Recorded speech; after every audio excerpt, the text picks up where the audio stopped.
I'm not, my paper's not on the thingy, is it? No, it isn't. It's recording, by the way. I'm going to cut this out, so it's Right, good. okay. Yeah. Okay, whenever you want to start. Yeah. Whenever, when I started to think about what inspires me, I ask myself the question as, what's his name? Doug Aiken asked himself. Human beings, they need a starting point. And I asked myself, what was the starting point in my art? I think firstly it's found objects, discarded objects, and whether I can actually use them in my art. And I sometimes make that decision quite late on. I don't always use them first off. And then I think, how will the audience react to what I'm making?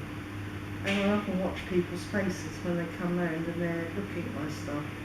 And you think, well, what are they thinking about? And they often ask me why I named something or titled something the way I did. So it is trying to reach your audience.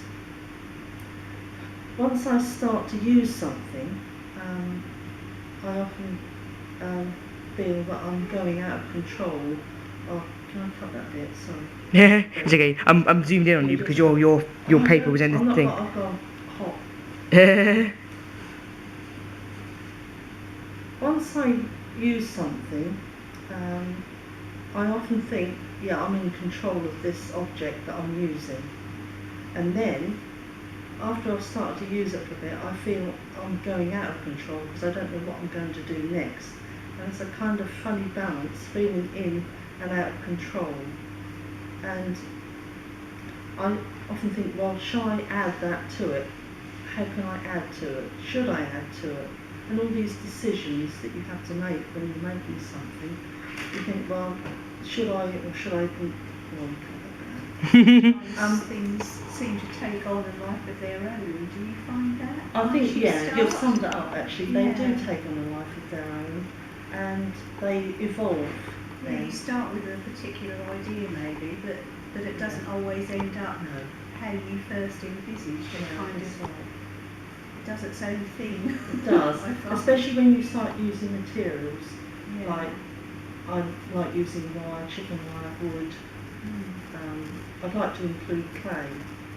There is an artist, I think his name is Huma Baba, and he uses clay, wood and wire and makes big sculptures. And I like the idea of mixing different things. My primary source, as I said, is everyday objects, and sometimes you end up breaking them down and turning them round, just trying to find a different use for them, really. Doing produces further ideas, so once you're working on something, you kind of feel that you want to do something else with it. Yeah, other directions sort of present themselves, I think. That's right, yeah.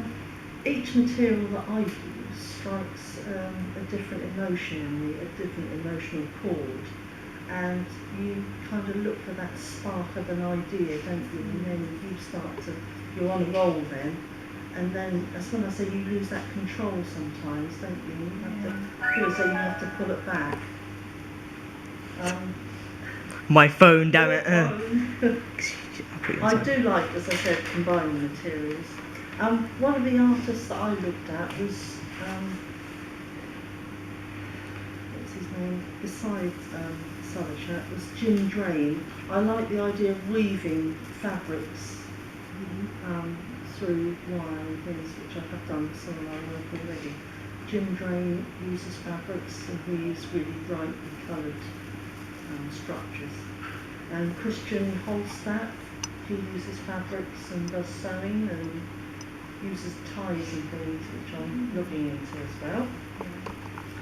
And the other artists I like are kinetic sculptors such as Lynn Emery. She makes big outside structures that move. So I've been looking at various different people.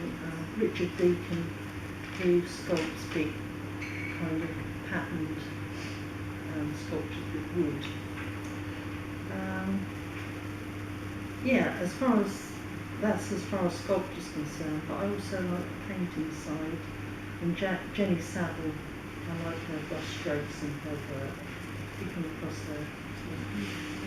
Yeah, yeah. And she exaggerates tone and colour, which I enjoy. Yeah, so those are the sort of things that inspire me. But it's every day. I go back to everyday objects, ordinary things, trying to make something out. Extraordinary, perhaps out of the ordinary.